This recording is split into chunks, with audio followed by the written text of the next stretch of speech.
Welcome to the Earning Freedom Podcast, video, webinar, whatever we're going to call this. I am Michael Santos, and I'm here today with my good friend, Jeff Perrotte. Jeff, say hello. Hello. Jeff Welcome. is an amazing guy. I mean, he served more than 20 years in prison. It didn't stop him 1 minute from trying to prepare for success. In fact, he and I have just been speaking about this extraordinary new venture that he's about to begin to help individuals who are really in the most difficult time of their life. Jeff, tell us a little bit about this idea that you have and what you're building. Well, we're building an organization entitled Crash Point. Crash Point will be designed to reduce the number of tragic events that occur as a result of one of our biggest social problems faced in this country, which is drinking and driving. What do you know about drinking and driving, Jeff? Why are you the person to tell me about Crash Point?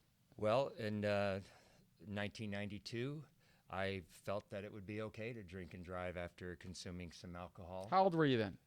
At that time, I was 28 years old. 28. A lot of us make bad decisions when we're in our 20s, and so you're certainly somebody that I would have liked to have listened to. Tell us a little bit about your experience. Well, Michael, driving home from probably one of the best days of my life. I had just emceed a beauty contest for suntan lotion out in Palm Springs area. I was president of the Palm Desert Rotary. You're 28 years old, already the president of the Rotary. Rotary Club. So you weren't a guy that was just messing up your life when you were 28. You were doing things. I was focused. I owned a multi-million-dollar telecommunications company. I had an authorized dealership in AT&T Communications Hardware.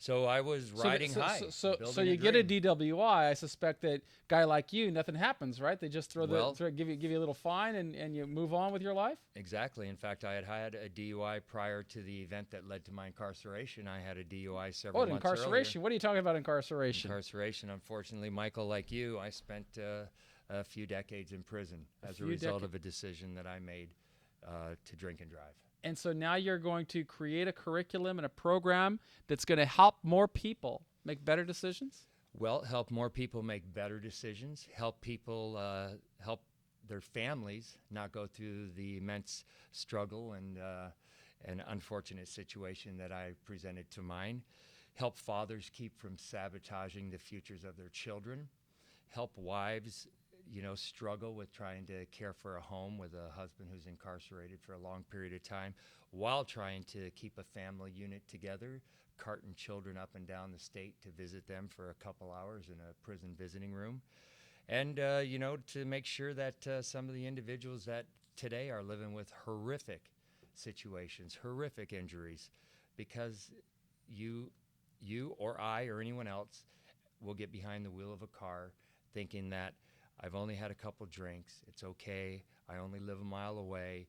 You can justify it in 1,000 different ways about how you drive better after a couple drinks and I'm making it home. And then somebody runs a stop sign in front of you. You hit them. Their car explodes. That unfortunate innocent victim burns to death. And you find yourself facing a criminal justice system that is absolutely stacked against you.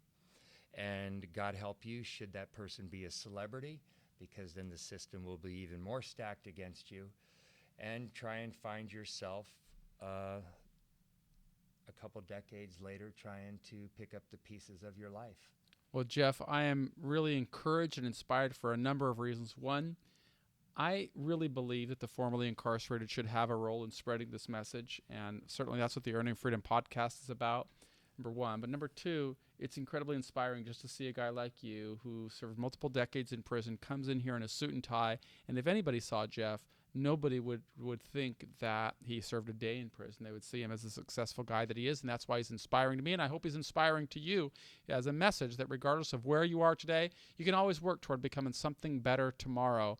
And I am going to host Jeff on a podcast where you can hear more of his inspiring story. But I would really look forward to having Jeff back after you've developed your curriculum, and we can talk about how you're using it to do both good in society and do well for yourself. Does that sound something like you might participate in? Absolutely. Awesome. Just like all of your podcasts that I've listened to, Michael, it doesn't matter what you do. You just have to do something every day to get towards that goal. Well, if you want to hear more about Jeff's story, tune into the podcast. I think he's going to be episode number 198. I will be hosting it a little bit later today. Right now, we're just getting to know each other. Two guys who served time in prison have come back to society successfully, just like you can do. Thanks so much. Absolutely. We'll be back soon. Bye-bye.